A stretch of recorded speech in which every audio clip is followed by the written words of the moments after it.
Mungkinkah Tuhan itu diam-diam punya maksud agar kita cari kerajaan Allah dan kebenarannya dulu. Lalu good grades will be given to you. Bahkan dapat jodoh nanti. Bahkan bisa beli rumah, bisa nyicil, bisa mortgage, bisa bayar, bisa investasi. Mungkinkah semua itu tambah-tambahan? Tapi maksud Tuhan itu bukan itu. Karena kita hidup di dunia ini sementara. Kita semua akan mati. Gak usah ngomongin kanan kirinya. Mungkin kalau orang kanan kirinya lupa, tolong ingatkan nanti. You akan mati. Jangan ngomong sekarang.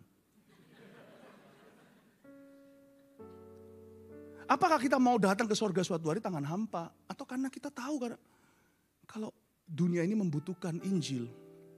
Dunia ini membutuhkan Kristus. Dan Tuhan masih ingin banyak orang dimuridkan oleh Tuhan. Tapi kan dunia ini kebutuhannya banyak, Pastor Philip. Iya tahu, tapi semua itu kan mulai dari kerohanian. Do you know that the problem of this world, problemanya dunia ini bukanlah ekonomi, bukanlah politik, tapi dosa. Coba bayangkan kalau dosa itu gak ada, saling curiga gak ada, gak usah orang itu memperlengkapi bangsanya dengan berbagai macam senjata. Bayangin kalau seumpamanya dosa itu gak ada penjara. Kita taruh barang di situ gak hilang. Masalah bumi ini semua segala sesuatu yang kita tambal secara mahal itu semuanya itu pada dasarnya manusia saling tidak percaya. Manusia tidak bisa dipercayai. The real problem in every family, in every nation, every city, it's sin. Makanya Injil itu yang nomor satu. Kalau itu masuk di hati orang, dia akan menjadi bos yang baik hati dan yang adil dan yang profesional. Dia akan menjadi pekerja yang bisa dipercaya. Dia akan menjadi mahasiswa yang sangat bagus sekali. Dia akan menjadi papa yang tidak abuse anak-anaknya. When God changes the hearts of men, that's the role of the church. Itulah perannya gereja.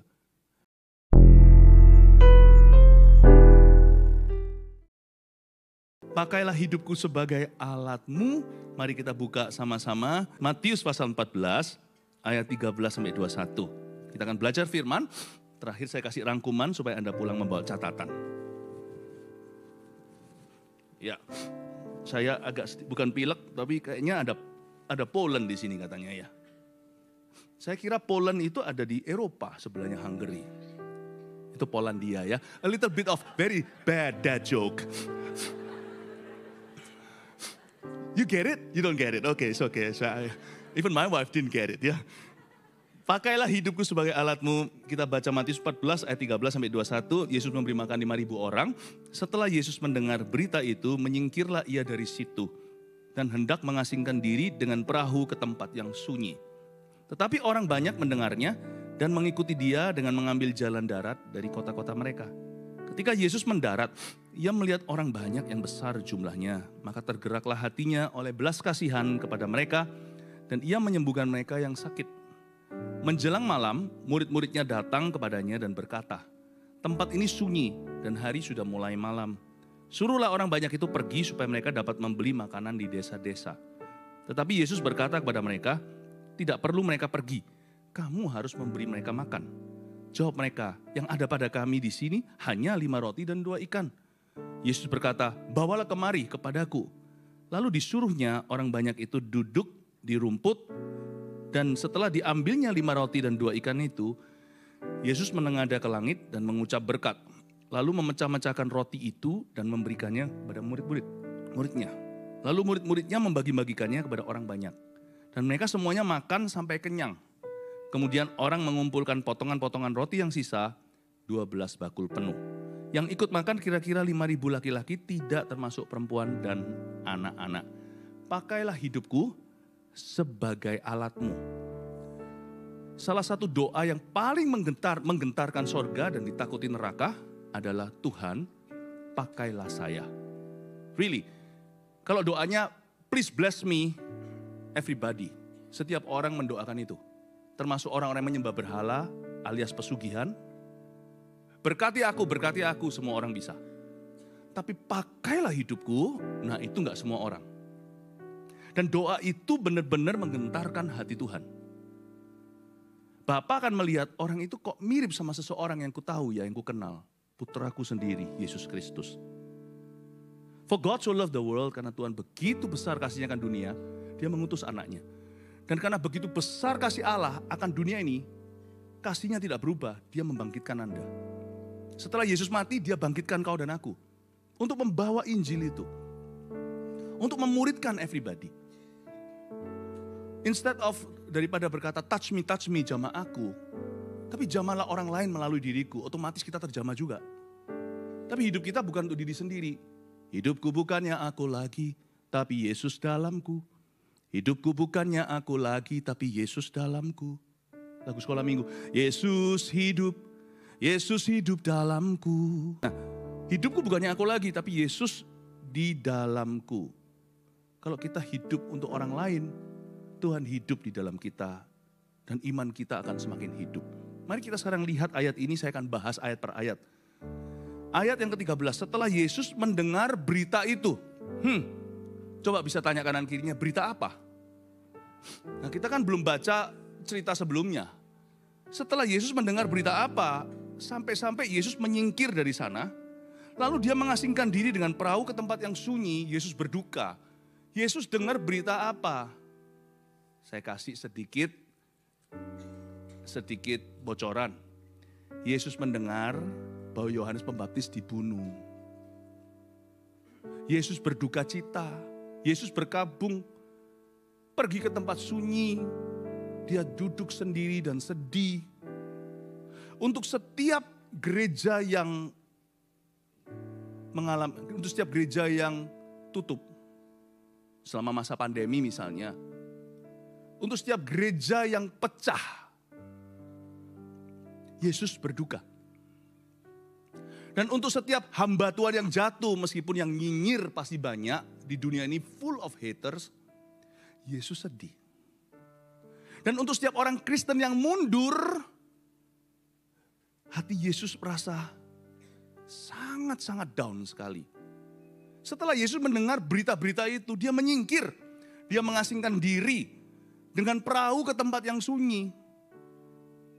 Tahukah untuk setiap alasan yang saya sebutkan tadi, gereja yang split, orang Kristen yang murtad, pendeta-pendeta yang jatuh, skandal, itu membuat kita jadi justru mengalami setback, mengalami kemunduran. Sedangkan kebutuhan di dunia ini, kebutuhan rohaninya itu tidak pernah berkurang. Tapi pengerja di ladangnya semakin berkurang karena kejatuhan, karena kematian, jatuh sakit, karena split. Yesus mendengar berita itu dia sedih. Satu hamba Tuhan mati, Yohanes Pembaptis. Tahukah Anda, untuk setiap gereja yang mundur, gereja yang hancur, perlu ada gereja baru yang berdiri yang kuat di sana. Untuk setiap orang Kristen yang murtad, harus ada orang Kristen lain yang menggantikannya dan berkata, Tuhan ini aku, utuslah aku, kata Yesaya. Untuk setiap hamba Tuhan yang jatuh, harus ada hamba Tuhan lain yang Tuhan bangkitkan dan urapi. Ketika Elia diangkat maksudnya, Elisa langsung ambil jubahnya. Kerajaan Allah itu bukanlah dunia saingan. Karena ladangnya menguning, pekerja kurang. Nah, kenapa pekerja itu kurang? Padahal Kristen itu adalah agama terbanyak pengikutnya di dunia. Tahukah Anda? Nomor 1 itu Kristen Katolik. Baru setelah itu agama-agama lain. Kalau kita jumlah populasinya terbanyak di bumi, kenapa kok kurang pekerjanya dibanding dengan ladang yang menguning? Kita itu nggak ada apa-apanya. Itu seperti restoran di Jepang gitu loh. Restoran di Jepang. Atau kemarin lah, nggak usah jauh-jauh, saya pergi ke Sydney makan satu restoran baru, restoran sederhana, restoran Asia. Yang kerja hanyalah suami istri, jadi waiter, jadi chefnya, jadi everything. Jadi kita nunggunya cukup lama. Itu loh, karena restoran itu digandrungi, tapi yang kerja cuma suami istri, dibanding dengan customernya, pekerjaan kurang Bapak Ibu Saudara. Orang Kristen itu padahal banyak Paul di dunia ini. Kenapa kok kurang? Antara nggak ada jumlahnya, orangnya ada tapi nggak mau. Nggak menyadari kebutuhan itu, merasa nggak perlu, biarkan pendeta aja yang ngerjakan itu. Biarkan temanku, bahkan suami istri pun tidak sama-sama rohani. Sang suami berkata sama istrinya, nanti kalau kamu ke gereja ya titip salam ke Tuhan. Berapa banyak di antara kita suka titip doa? Kalau doa untuk diri sendiri boleh titip lah. Tapi pastilah ada orang-orang di sekelilingmu yang membutuhkan doamu. Kita ini kurang-kurang, jadi jangan kurang berdoa. Belum lagi orang Kristen yang sudah gak berdoa. Karena kita tuh gak menyadari. Termasuk apapun kondisi hidup kita ya, mungkin kita pindah Australia. Nah, Tuhan tuh berkati loh, gak semua orang pindah Australia. Yang mau pun gak tentu bisa. Anda dapat PR misalnya, Anda bisa sekolah di sini. Lalu datang ke sini, kita habis-habiskan tanah rohani. Kita hanya seperti pohon yang menyerap gizi tetapi tidak pernah berbuah bagi Kristus. Kita merasa Tuhan berkati lalu kita lupa seperti 12, seperti 10 orang kusta itu yang ke-9 tidak kembali. Kita di sini hanya mau mengejar good grades. So good, kita harus. Tetapi apakah hanya itu? Kita di sini hanya mau mengejar uang supaya kita nanti bisa mengejar yang namanya Australian Dream atau mimpi Australia. Tapi apakah hanya itu? Untuk itukah kita itu diutus kemari? Atau mungkin saya curiga juga ada urusan demi jiwa-jiwa di sini. Mungkinkah Tuhan itu utus kita ke sini di mata Allah sebagai misionaris? Tetapi tidak sebagai full timer, pendeta. Sebagai misionaris yang berbulu pengusaha.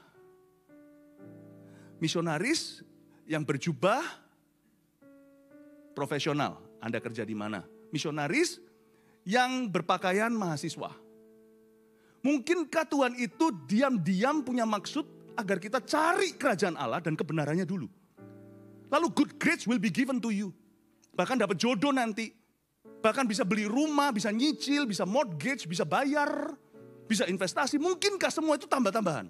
Tapi maksud Tuhan itu bukan itu. Karena kita hidup di dunia ini sementara. Kita semua akan mati. Gak usah ngomongin kanan kirinya, mungkin kalau orang kanan kirinya lupa tolong ingatkan nanti. You akan mati. Jangan ngomong sekarang. Apakah kita mau datang ke sorga suatu hari tangan hampa? Atau karena kita tahu kalau dunia ini membutuhkan Injil. Dunia ini membutuhkan Kristus. Dan Tuhan masih ingin banyak orang dimuridkan oleh Tuhan. Tapi kan dunia ini kebutuhannya banyak, Pastor Philip. Iya tahu, tapi semua itu kan mulai dari kerohanian. Do you know that the problem of this world, problemanya dunia ini bukanlah ekonomi, bukanlah politik, tapi dosa. Coba bayangkan kalau dosa itu nggak ada, saling curiga nggak ada, nggak usah orang itu memperlengkapi bangsanya dengan berbagai macam senjata. Bayangin kalau seumpamanya dosa itu nggak ada penjara, kita taruh barang di situ nggak hilang. Masalah bumi ini, segala sesuatu yang kita tambal secara mahal itu semuanya itu pada dasarnya manusia saling tidak percaya. Manusia tidak bisa dipercayai. The real problem in every family, in every nation, every city, it's sin. Makanya Injil itu yang nomor 1. Kalau itu masuk di hati orang, dia akan menjadi bos yang baik hati dan yang adil. Dan yang profesional. Dia akan menjadi pekerja yang bisa dipercaya. Dia akan menjadi mahasiswa yang sangat bagus sekali. Dia akan menjadi papa yang tidak abuse anak-anaknya. When God changes the hearts of men, that's the role of the church. Itulah perannya gereja. Men will change the world. Yesus tahu itu waktu Yohanes Pembaptis mati, ada satu lubang besar di kerajaan Allah. Yesus sedih, mengasingkan diri. Coba kalian lihat ayat yang 13b. Tetapi orang banyak yang mendengarnya, mengikuti dia, dengan mengambil jalan darat dari kota-kota mereka. Coba bayangin. Orang banyak itu dengar kan, Yesusnya menyingkir. Orang banyak itu mengikuti Yesus dengan jalan kaki, jalan darat. Dari mana? Dari kota-kota mereka. Sekalipun pada saat itu mereka kekurangan satu hamba Tuhan, Yohanes Pembaptis itu meninggalkan lubang yang cukup besar, bahasa Inggrisnya a big shoe to fill. Sepatu yang gede sekali, yang susah untuk diisi. Tetapi dunia masih tetap hungry, tetap kelaparan rohani. Buktinya, sekalipun jauh mereka tempuh jalan darat dari kota-kota mereka. Orang-orang itu saking hausnya, seperti yang kita lihat sekarang, hausnya di Melbourne. Coba sampai di depan sana masih di overflow room ada orang. Berapa banyak di antara Anda yang bisa masuk ke sini tadi antri dari jam berapa? Kasihan sekali, antri di luar dingin-dingin begini. Bahasa Chinese-nya singkula, xie ni, terima kasih sudah mau sudah mau menderita dingin di luar sana demi supaya masuk dengar firman. Tahukah bahwa bumi ini penuh dengan kelaparan? Kelaparan firman. Orang-orang banyak itu mendengarnya dan mereka mengikuti Yesus sambil mengambil jalan darat dari kota-kota mereka. Jangan cari gereja yang dekat sama rumahmu, tapi gereja yang bisa mendekatkanmu ke hati Tuhan. Jauh pun kau tempuh. Banyak orang berkata, gerejanya jauh, gak usah. Hari ini di Indonesia, people are spiritually hungry. Gereja kita itu didatangi orang-orang tiap minggu dari luar kota. Ada juga jemaat yang dulu tinggalnya di kota Malang. Kalau misalnya di Surabaya yang Jawa Timur tahu. Waktu kena lumpur lapindo itu namanya macet gara-gara lumpur itu. Bisa 6-7 jam mereka tidak pernah bolong setiap weekend datang bukan hanya untuk dengar firman. Tapi mereka datang untuk pelayanan. Mereka datang itu satu ibadah ministry, satu ibadah khusus untuk dengar firman. Kok mau ya nggak dibayar nih volunteer. Datang jauh-jauh menempuh 7 jam, balik 7 jam lagi, wong mereka bukan dari Surabaya. Hanya untuk greeting the congregation, karena mereka kerjanya asyir, shalom, datang melayani. Lalu satu ibadah khusus duduk untuk dengarkan firman. Supaya mereka tidak hanya keluar, tapi mereka juga diisi. Enggak output, tapi juga input. Karena saya mikir ya, pasti ada banyak gereja di sekeliling sana. Tapi dia merasa panggilan Tuhan di gereja kami. Di gereja kita. Orang itu merasa bahwa ini gereja meskipun jauh dari rumahku. Aku tempuh jalan darat sekalipun berlumpur. Dari kota lain aku pun datang. Karena aku merasa gereja ini mendekatkan aku ke Tuhan. Dan ini pas cocok visinya untuk kami sekeluarga. As for me, my house, kami dan keluarga kami ingin melayani Tuhan di gereja ini. Ini fenomena yang terjadi dari zaman Yohanes Pembaptis. Yesus melihat fenomena itu dan Tuhan tahu bahwa ladang sudah menguning. Everyone in this world, semua orang di dunia ini hungry spiritually. Tak terkecuali Melbourne City, tak terkecuali Sydney, Canberra. Mana lagi? Perth, Hobart, Adelaide, Auckland, Brisbane, even Gold Coast. Oh.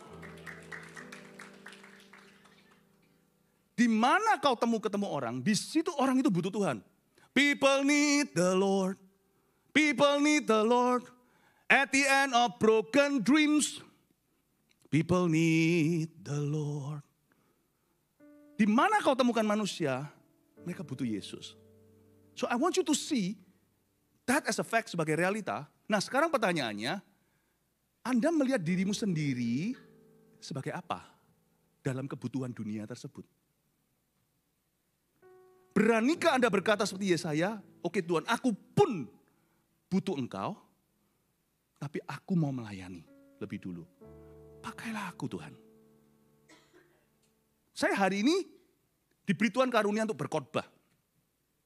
Nggak semua orang bisa, setiap orang karunianya beda. Nah saya sendiri memberi makan. Coba bayangkan dari semua yang ada di ruangan ini, kecuali yang berdiri volunteernya semua, kita semua disetrap nih termasuk pengkhotbahnya. Anda semua duduk dan disuapin. Double komitmen untuk seorang pengkhotbah, untuk saya mau menyampaikan firman seperti ini, saya sebelum menyampaikan ke Anda, saya harus makan dulu apa yang saya mau khotbahkan. Setelah saya khotbahkan, saya harus renungkan apa yang saya khotbahkan. Otomatis double job. Anda dapat langsung dapat dicerna, langsung dapat pencerahan. Waktu saya memberi makan begini, saya pun makan loh. Saya punya satu kebiasaan sebagai pengkhotbah, boleh contoh kalau Anda seorang pengkhotbah. Setelah saya khotbah begini, saya quiet nanti di rumah atau kembali ke kamar, saya akan tulis. Saya khotbah tanpa catatan. PowerPoint ada, tapi saya nggak tahu nanti setiap ayat saya ngomong apa. Nanti kalau seperti ini Roh Kudus ngomong sesuatu melihat mulut saya dan saya sendiri berkata, loh kok bisa ngomong gitu? Ya, maka nanti saya akan catat pulang ke rumah. Karena setelah Anda makan, Anda pulang dan Anda melakukan firman, saya pulang masih merenungkan. That I'm happy. Daripada saya hari ini hanya datang sebagai jemaat, diberi makan. Kalau saya dikasih karunia lebih, saya bisa berbuat lebih. Justru melayani itu indah, pakailah aku itu ada harga yang dibayar memang. Tapi fulfillment-nya itu double. Rasa kepuasan batinnya itu double. Beda dengan orang Kristen yang berkata, aku datang ke gereja, aku diberkati, haleluya, ya. Tapi beda dengan aku datang ke gereja, tadi aku diberkati. Tapi terlebih diberkati memberi daripada menerima. Aku memberi dulu, aku diberkati karenanya. Pulang itu double joy. Pakailah aku Tuhan itu adalah doa yang mendatangkan sukacita. Saya dorong Anda. Jadi bagian dari solusi. Bukan bagian dari kebutuhan dunia. Jadilah jawaban. Jangan jadi orang Kristen yang begitu terus. Anda sudah berapa tahun jadi orang Kristen? Kita sudah berapa tahun? Masa kita harus mau jadi jemaat terus, jemaat melulu?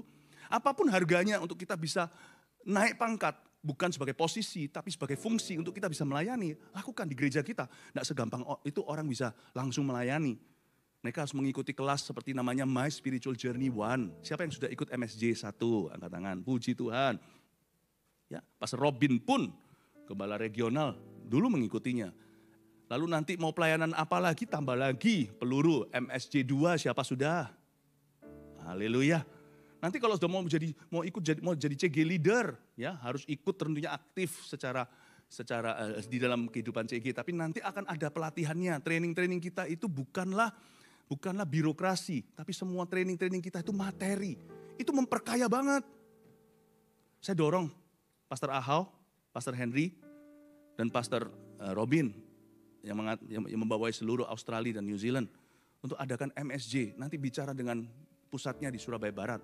Gimana nanti setelah hari ini? Dibikin aja retreat 1 hari yang belum ikut MSJ 1. Ya. Kenakan perlengkapanmu supaya bisa melayani Tuhan. Ya. Di sini apapun juga yang harus kau tempuhlah. Karena melayani itu fulfillment. Melayani itu indah. Amin Bapak Ibu. Gak ada orang datang ke gereja ini langsung bisa berkata, oh aku langsung mau melayani ini itu. No, ada trainingnya dulu. Ya. Gereja kita bukan gereja yang menawar-nawarkan orang di luar sana, ayo bergabunglah supaya kamu kalau gabung di sini, gue kasih lu pelayanan. Our church is not like that because ministry is sacred. Ministry is sacred to us. Pelayanan itu sesuatu yang indah. Pelayanan itu harus sungguh-sungguh. Ketika Yesus mendarat, coba lihat ayat 14, ia melihat orang banyak yang besar jumlahnya. Maka tergeraklah hatinya oleh belas kasihan kepada mereka. Dan ia menyembuhkan mereka yang sakit. Yesus lihat orang-orang banyak itu ya, hatinya tergerak. Saya mau berdoa di dalam nama Yesus. Semua jemaat kita di sini gak ada jadi jemaat biasa. Semua kita seperti Tuhan Yesus. Melihat kebutuhan dunia, hati kita tergerak. Coba katakan, tergeraklah hati Yesus. Harus tergerak. Pakailah aku di Tuhan. Kalau orang gak tergerak ya, mereka gak akan bergerak. Tapi kalau hatimu tergerak, jangan kau tolak. Pernahkah kita itu tiba-tiba digerakkan Roh Kudus untuk berdoa? Sudah berkata nanti saja. Nanti, waktu kita mau berdoa, gerakannya sudah gak ada. Bukan berarti kita bergantung pada perasaan, juga bukan. Tapi Tuhan tuh kasih kita kepekaan. Pernahkah Anda berjalan misalnya, di jalanan gitu ya. Saya gak tahu, mungkin di Australia gak ada ya. Di Indonesia, di Surabaya pun sekarang semakin jarang, puji Tuhan. Waktu Anda lihat ada satu orang pengemis itu, Anda tergerak untuk memberi sedekah. Mungkin it's worth it, sekalipun di bel dari belakang, ting gitu ya. Kalau di Indonesia bel itu biasa. Klakson di sini itu mungkin yang rasa gimana. Di Indonesia klakson tuh, hello, good morning, ting. What a sweet culture. Di bel gak apa-apa, oh ya God bless you tuh. Berhentilah kasih. Gerakan-gerakan tertentu itu, Anda gak usah tanya benar atau salah. Kecuali kalau Anda digerakkan untuk melakukan kejahatan, itu roh jahat. Anda digerakkan untuk ambil suami orang, nah itu bukan Tuhan. Tapi kalau Anda digerakkan untuk melayani, tiba-tiba kok tergerak ya, aku ingin ikut pelayanan. Aku kok ingin tertanam di gereja ini. Siapa tahu itu Roh Kudus yang gerakkan. Semua itu selalu dimulai dari digerakkan. Pakailah hidupku sebagai alatmu itu bermula dari sebuah beban.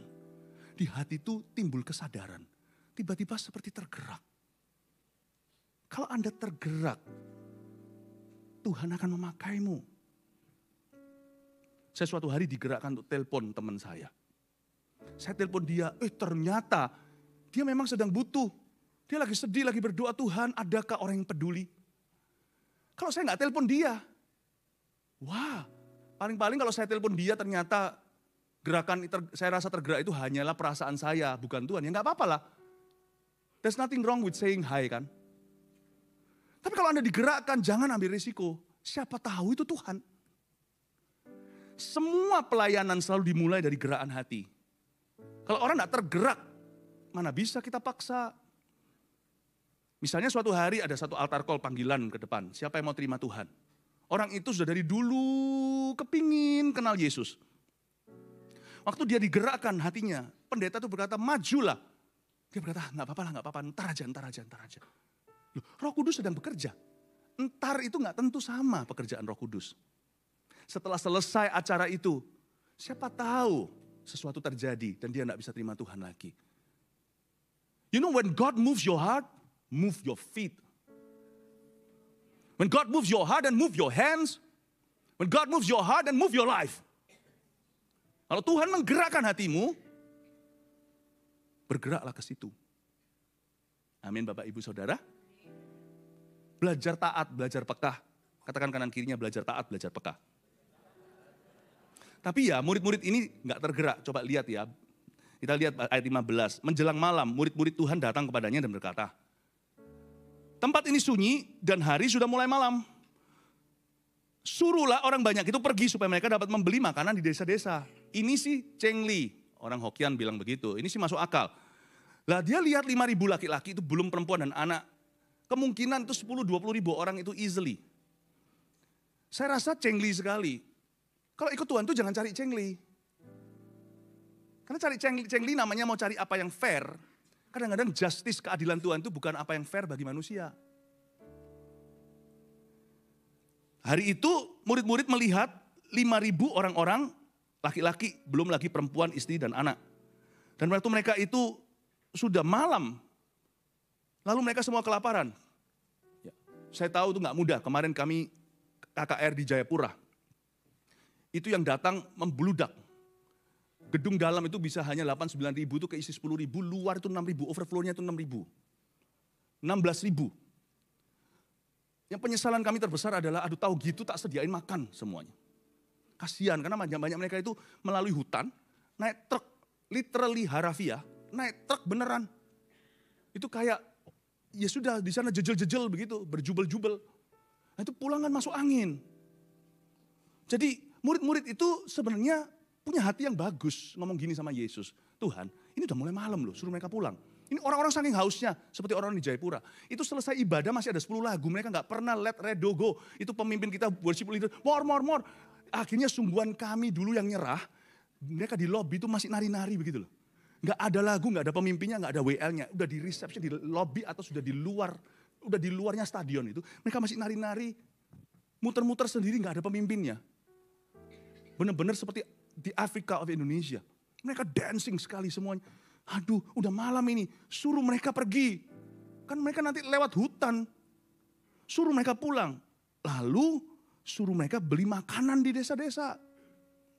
Cengli, coba katakan cengli. Masuk akal.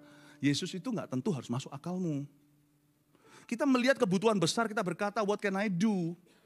Emangnya ada ndak ada aku gereja ini ada perbedaannya. Ada ndak ada saya ada perbedaannya di kerajaan Allah. Aku ini loh terlalu kecil. Apa yang kumiliki itu ndak ada apa-apa. Iya kalau aku konglomerat.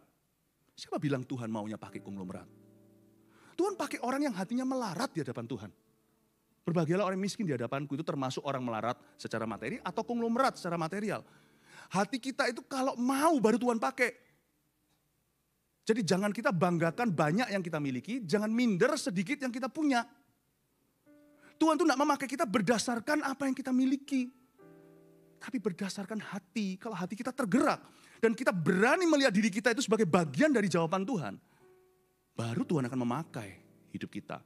Suruhlah orang banyak itu pergi. Berarti murid-murid menolak panggilan. Sudahlah suruh mereka cari jalan sendirilah. Entah gimana, itu kan tugasnya pendeta, itu kan tugasnya pemerintah. Itu kan tugasnya si A.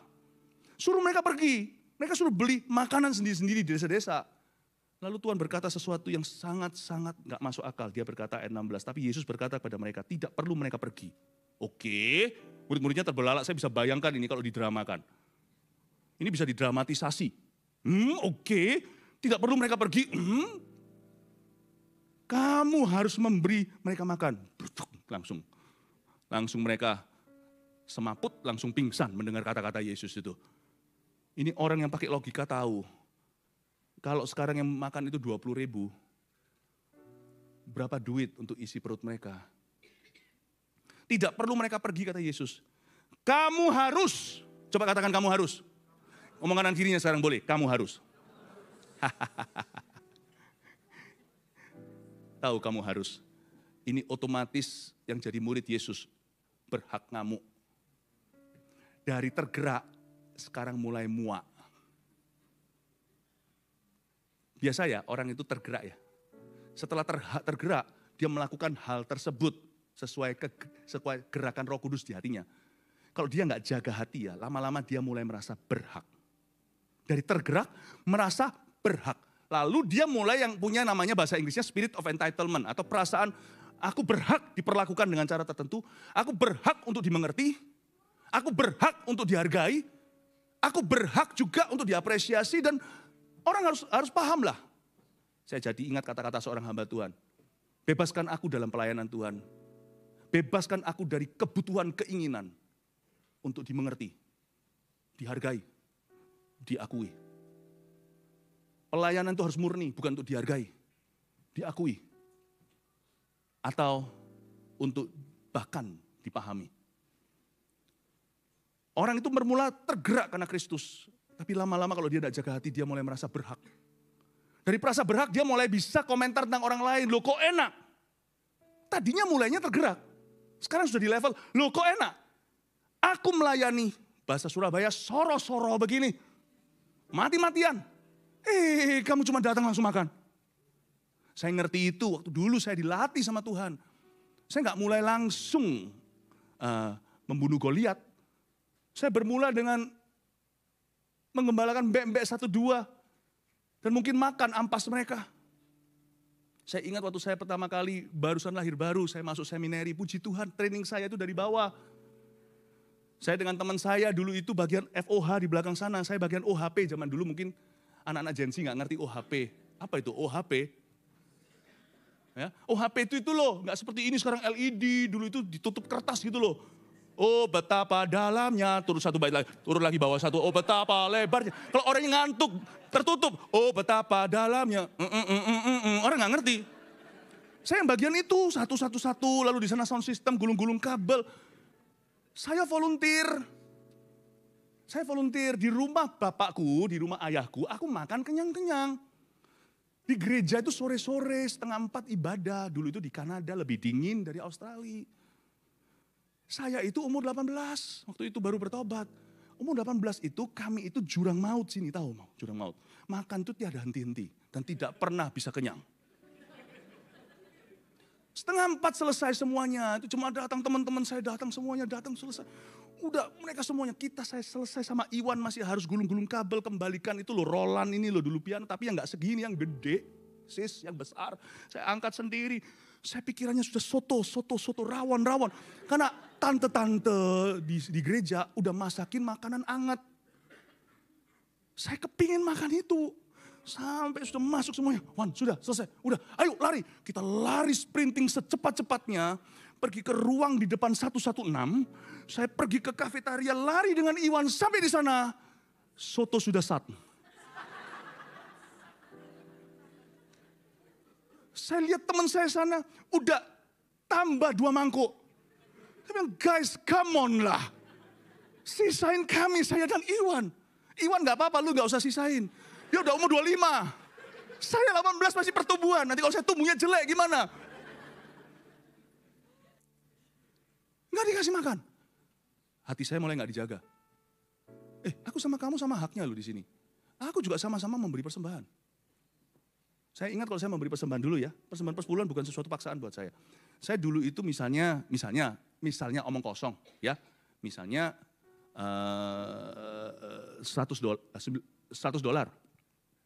Itu saya tiap minggu punya allowance sendiri yang saya bikin untuk diri sendiri. Itu saya $35 saya masukkan. Saya seperti orang Australia, mingguan hitungnya. Saya masukin 35 untuk misi di gereja. I live off untuk saya college itu dengan semua itu dengan sisanya. Misalnya 35%, 30% saya masukkan. Saya begitu. Saya berkata, saya ngomong sama dalam hati saya itu gak jaga hati. Kamu mungkin gak sebanyak aku memberikan persembahan hidup, persembahan ini itu. Lalu kenapa saya tidak dapat hak yang sama? Turun gak pernah saya itu selama bergereja di sini gak pernah dapat makan. Bukan karena tante-tante gak bikin. Tapi jiwa-jiwa baru dan jiwa-jiwa lama ini ternyata makannya sama banyak sama saya. Dan pernah sekali suatu hari satu oma-oma namanya Oma Leong. Baik sekali dia.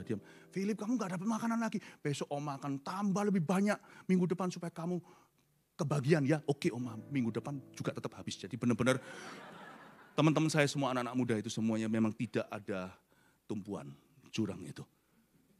Dan saya mulai dari tergerak jadi muak. Enggak, pelayanan-pelayanan gue terus rugi. Lalu Tuhan tegur saya, bukankah awal mula kamu melayani itu karena tergerak? Whatever you do, lihatlah jarimu. You do it for me.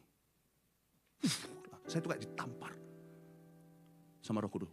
You do it for me. Makanya setiap kali saya gulung-gulung kabel, saya tahu saya gak akan kedapatan rawon berikutnya atau bakso yang enak itu. Wih, kikil, aduh ya ampun, sambelnya. Oh. Oma-oma itu punya karunia menyambel memang luar biasa. Dan waktu setiap kali saya masukkan itu selesai, saya berkata sama Iwan, good luck my friend, I don't think we're gonna get anything. Saya lihat jari saya, I do this for him. Jangan kau merasa, kalau Tuhan berkata kamu harus itu sebagai keharusan. Jangan lupa awal mula kau melayani Tuhan itu karena kehausan. Aku haus dipakai Tuhan. Gak apa-apa kok jadi korban. Hari ini buktinya, saya tetap makan. Hari ini tetap Tuhan tidak pernah kurang-kurang memberi saya 5 roti 2 ikan. Bapak ibu saudara, melayani Tuhan itu manis indah banget. Jangan jadi keharusan. Yesus berkata, tidak perlu mereka pergi. Kamu yang harus memberi mereka makan. Itu semua orang berkata, hah? Kami yang kasih makan? Tuhan guyonan? Apakah ini sebuah candaan? Jawab mereka. Jawabannya cengli, masuk akal. Yang ada pada kami di sini hanya, garis bawah. Hanya, katakan hanya. Hanya 5 roti dan 2 ikan. Ini kan kayak protes halus sama Tuhan, tapi dia gak berani kurang ajar. Nolak Tuhan itu kan dosa, jadi dia bukan nolaknya terang-terangan. Dia berkata, Tuhan, come on, mikir ya. Think, yang ada pada kami sini hanya 5 roti dan 2 ikan. Tuhan bilang apa? Kami yang kasih makan 5.000 laki-laki, belum istri dan anaknya. Nomban orang 20.000, kami ini 12 muridmu, kasih mereka makan. Gaji kami semua cemplung pun gak cukup untuk itu. Yang kami punya hanya, katakan hanya. Hanya, katakan hanya. Hanya. Senang saya. Hanya. Ngikuti sampai malam. Hanya 5 roti dan 2 ikan. Don't forget though. Tuhan itu selalu mulai dengan hanya-nya kita. Everything always begins with hanya. In God's dictionary. Waktu kita melihat the vast needs of the world, waktu kita melihat kebutuhan dunia yang dahsyat, kita merasa kecil banget. Emangnya gereja ini ada enggak ada gua, ada bedanya. Emangnya kerajaan surga itu bisa membuat perbedaan. Emangnya apa yang bisa kulakukan itu bisa beda. Waktu kita selalu suka, karena kita merasa kecil, kita lemparkan tanggung jawab. Itu biar menjadi urusan pendeta. Pendeta lebih bisa ngutip firman. Saya suruh bersaksi, gak bisa. Udahlah biar pendeta aja yang kesaksian sama mereka. Cuman begini loh, kapan pendetamu akan ketemu orang itu? Atau gak tentu orang itu mau dikuliahi pendetamu. Mungkin dia anti pendeta, tapi dia gak anti dirimu, karena dia temanmu. Kita merasa kita ini kecil. Orang yang merasa dirinya gak mampu, gak bisa. Apa bedanya orang itu akan cenderung untuk melemparkan tanggung jawab. Suruh mereka pulang, suruh mereka pergi sendiri. Cari dewe-dewe makanan di desa-desa. Karena kita tahu, kita merasa kita gak mungkin jadi jawaban. Dan kita gak signifikan, kita lemparkan tanggung jawab ke orang lain. Itu biar urusan pendeta. Kemiskinan di dunia ini kan, itu sudah menjadi wabah. Emangnya apa yang ku berikan itu bisa mempengaruhi? Emangnya aku bisa kasih semua orang job, mereka yang sekarang unemployed atau tidak punya pekerjaan? No. Tuhan tidak minta Anda solve masalah dunia. Anda lihat masalah itu, jadilah jawaban. Dan serahkan kepada Tuhan apa yang kau bisa lakukan. Semua itu selalu dari baby step atau langkah bayi. Selalu dimulai dengan satu langkah sederhana. Saya berkata, hanya ini Tuhan. Hanya ini Tuhan, persembahanku. Segenap hidupku, jiwa dan ragaku, sebab tak ku miliki harta kekayaan yang cukup berarti untuk ku persembahkan. Hanya ini Tuhan, permohonanku. Terimalah Tuhan persembahanku. Pakailah hidupku sebagai alat-Mu seumur hidupku. Mulai dengan itu. Datang ke gereja itu dengan mentalitas baru yang ini jarang diajarkan oleh gereja. Mungkin kita dulu sudah pernah ke gereja, sudah pernah bergereja selama di Indonesia. Lebih kepada customer mentality. That's the wrong way of churching. Seriously. Church has gone wrong in this direction. I think it's not too late for us to make it right. Tidak boleh datang dengan mentalitas customer. Tapi servant. Lain cerita kalau Anda non-Kristen. Datang sini lahir baru dulu, dengar Injil. How can you serve the one you don't know? Tapi kalau kita sudah klaim kita punya Yesus, tidak bisa. Kita semua servant. Kita datang itu harus dengan mentalitas, wah, what can I do for this church and with this church and through this church. Kita datang ke gereja itu bukan cari makan. Tapi kita mau menjadi bagian dari 5 roti 2 ikan yang beri makan. Meskipun saya nggak berkhotbah, tapi setiap ibadah itu dirancang demikian rupa untuk memberi makanan rohani bagi semua. Bagaimana caranya saya menjadi salah satu dari puzzle itu, membuat itu terjadi. Saya tidak jadi beban, tapi saya menjadi tambahan. What can I do for you? Saya datang ke pendeta saya dan berkata, Om, mau pakai cara apa yang bisa saya lakukan untuk bantu gereja ini? Oh, kalau kamu bantu gereja ini, kamu harus CG dulu. Baiklah, saya ikut. Kamu mau bantu begini, kamu begini dulu, baiklah saya ikut. Begitu caranya. Penginjilan pertama yang saya lakukan dahulu di Kanada, itu bukan KKR di depan orang. Saya paling takut di depan orang. Orang pertama yang saya bawa ke Tuhan itu namanya Oma Ellen Reed Brooks, setengah orang Indo, setengah orang Belanda, dia blasteran, tinggal di senior home, gak tahu di sini namanya apa di Australia, tinggal di panti jompo. Kaki tinggal 1 karena diabetes sudah dipotong amputasi. Saya bawa nasi goreng karena bagi saya nasi goreng bukan pengorbanan. So saya anggap itu dana misi setelah apa yang saya berikan ke gereja. Saya bawa nasi goreng setiap Sabtu. Sabtu adalah waktu yang paling sepi karena anak muda semuanya tidur sampai siang. Atau mereka nanti jalan-jalan. Saya pumpung belum punya pacar. Waktu itu saya datang bawa nasi goreng dan bawa gitar. Nggak ditolak, nggak. Saya jangkau dia datang ke gereja, nggak bisa. Saya minta izin sama pendeta saya, boleh nggak saya bawa gereja ke dia. Saya nggak bisa kasih perjamuan kudus, saya bukan pendeta, belum pendeta, masih sekolah seminari. Saya bawa gitar dan nasi goreng. Lalu pendeta saya berkata, go, layani. Saya di situ nyanyi-nyanyi, God is so good, God is so good. Dia ngikuti sambil nasi goreng, sambil cemot-cemot, masih kotor-kotor nasi di sebelah sini. Saya suapin dia sampai dia terima Tuhan umur 87. Dan enggak ada, saya tidak terus datang ke gereja, wow, what an evangelist. No one knew. No one knew. Saya bawa teman saya 10, mulai satu-satu gugur. Tinggal 7, tinggal 5, akhirnya saya sendiri pergi ke situ karena enggak favorit. Tiap minggu ke sana. Tiap minggu saya datang ke situ, minggu depan datang lagi saya dituduh. Oma punya gigi palsu hilang, kamu yang curi ya?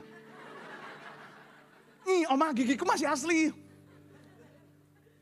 Namanya orang udah usia 84 waktu itu waktu saya layani sampai 87 mati.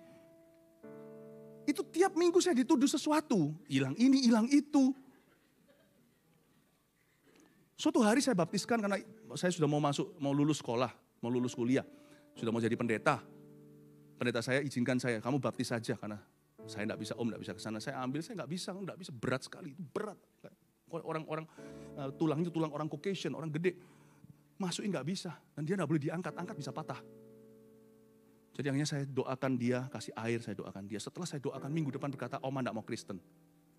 Aduh, Oma gini sudah dibaptis sama Kristen. Tuhan kau bilang kau mau memakai aku secara dahsyat kan, luar biasa kan, ke seluruh dunia kan, Afrika untuk Tuhan, Amerika untuk Tuhan. Kok pergi ke Oma ini? Baru dibaptis, minggu depannya sudah mau batal lagi. Tuhan mana kau mau memakai aku? Tuhan berkata, bukankah ini saja yang, hanya ini saja yang bisa kamu lakukan. Aku mulai dengan ini, boleh enggak? Boleh Tuhan, kau raja. Terserah kehendakmu, kalau ini kehendakmu, ini saja yang bisa kuberi, hanya inilah pemakaianmu, monggo silakan. Saya tanya Oma, why kenapa enggak mau jadi orang Kristen lagi? Oma enggak mau nanti. Kalau Oma mati, Oma di sorga, Oma ini pakai pampers. Kalau Oma pipis, hujan nanti Philip kena. Tapi untung loh, saya kira karena apa? Ternyata alasannya kayak anak kecil. Oma enggak mau pipisin Philip katanya. Terus saya dilus-lus, pendeta manis gitu. Oh oma tak kira karena doktrin lah, karena enggak percaya lah, berubah pikiran lah ternyata. Oma enggak usah khawatir, di sorga oma enggak akan pakai pampers. Oh ya, oma punya kaki. Oh ya, Yesus berkata kita sempurna. Oh ya, kalau gitu oma tetap mau jadi orang Kristen. Oh puji Tuhan oma. Tahun itu beliau meninggal, pas saya di Indonesia. You see, everything start from hanya. Apakah sekarang setelah kita berdiri di depan ribuan orang kita berubah? No. I still love every single soul the same. Jaga hati. Jangan apa yang dimulai dengan hatimu tergerak, lalu jadi merasa berhak. Lalu lama-lama jadi muak. Jaga hati dong. Jangan berubah. Dan hati yang belum tergerak, tergerak dong. Jangan kita datang ke gereja hanya untuk memenuhi tempat itu. Karena gereja berdiri di sini untuk memenuhi bumi. Tempat ini kalau sudah penuh, nanti kita perbesar lagi. Kita buka berikutnya Melbourne 2. Karena bukan kita membuka gereja, kita mau memenuhi bumi dengan kemuliaannya. Kita lihat sekarang ayat-ayat terakhir. Lalu disuruhnya orang banyak itu duduk di rumput, dan setelah diambilnya 5 roti dan 2 ikan itu, Yesus menengadah ke langit dan mengucap berkat, lalu memecah-mecah roti dan memberikannya kepada murid-muridnya. Lalu murid-muridnya membagi-bagikannya kepada orang banyak. Coba perhatikan ya, ayat 20, dan mereka semua makan sampai kenyang kan? Oke, puji Tuhan. Kemudian orang mengumpulkan potongan-potongan roti yang sisa. 12 bakul penuh. Yang ikut makan kira-kira 5.000 laki-laki, nggak termasuk perempuan dan anak. Coba lihat ayat 20b, kemudian orang mengumpulkan potongan roti yang tersisa, sisanya berapa? Lucu, Tuhan itu punya selera humor. Yang makan 5.000. Ahli teologi berkata kemungkinan 20.000, plus perempuan dan anak yang selalu lebih banyak. Semua makan. Saya nggak yakin satu orang makan satu roti. Itu makan pasti banyak, mereka lapar sehari.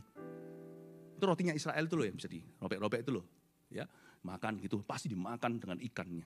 Habis tuh, lalu mereka kumpul-kumpulkan sisanya tapau pulang. Tahu nggak yang ditapau berapa? Murid Yesus sudah berapa? Berapa yang ditapau pulang? Tuhan nggak pernah hutang. Coba katakan kanan kiri, Tuhan nggak pernah hutang. Yang dilayani masing-masing makan sepuasnya, all you can eat buffet. 吃到饱, kalau bisa 吃到吐. Makan sampai kenyang, makan sampai muntah. Tapi mereka tidak dilupakan oleh Tuhan. Karena Yesus memecahkan roti itu tidak langsung ke tangan mereka. Yesus memecahkan roti itu ke tangan muridnya. Muridnya yang bagi. Tuhan taruh berkat di bisnismu. Tuhan taruh berkat di suaramu, di otak kita. Tuhan taruh berkat di hidup kita. Untuk itu kita bagi. Tuhan tidak pernah taruh langsung ke jiwa-jiwa. Tuhan taruh ke murid-muridnya. Dan itu semua ngalir kan. Saya nggak yakin mereka korupsi. Waktu dikasihkan roti itu dimakan sendiri. Pernahkah Anda titip makanan sama orang nggak sampai ke Anda? Mana? Dulu anak saya waktu kecil begitu. Oh ya, dulu waktu kecil belum ngerti. Nah, I don't think so. Kalau Tuhan, apa yang Tuhan taruh? Dia nggak mungkin dia makan. Dia layani dulu. Mungkin kadang-kadang di hatinya berkata, aku mulai tergerak, tapi aku mulai merasa aku dimanfaatkan ya.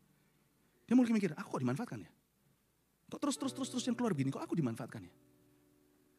But the end of the day, Tuhan lihat mereka tanpa banyak kata-kata. Tuhan kita itu tidak narsis. Tuhan kita itu enggak lebay, enggak membesar-besarkan. Dia lihat mereka. Tuhan enggak mungkin berkata thank you. Tuhan tidak berterima kasih sama siapa-siapa. Dia pemberi kasih. Waktu dia lihat murid-muridnya, seperti dengan senyuman saya bayangkan. Seperti Tuhan berkata, thank you ya. Seperti Tuhan lihat kita kayak seperti, Tuhan tidak akan. Tapi seperti Tuhan memandang hamba-hambanya. Thank you ya. Ini, kamu tapau, bawa pulang. Silakan, Pastor Henry. Ya, tunggu dulu, setiap orang masing-masing dapat satu tisu. Tapi Pastor Henry khusus, kamu bawa kotak tisunya. Kamu bawa bakulnya pulang ke rumah for your family. Salam ya ke istri dan anak-anakmu. Salam ke orang tuamu. Salam. Terima kasih kembalikan tapi. Kepada murid-muridnya dia tidak kasih tisu secukupnya. Lagi kena polen ya, alergi ya silakan. Tapi dia kasih. Silakan Pastor Robin. Ini bawa pulang. Salam ke orang tuanya.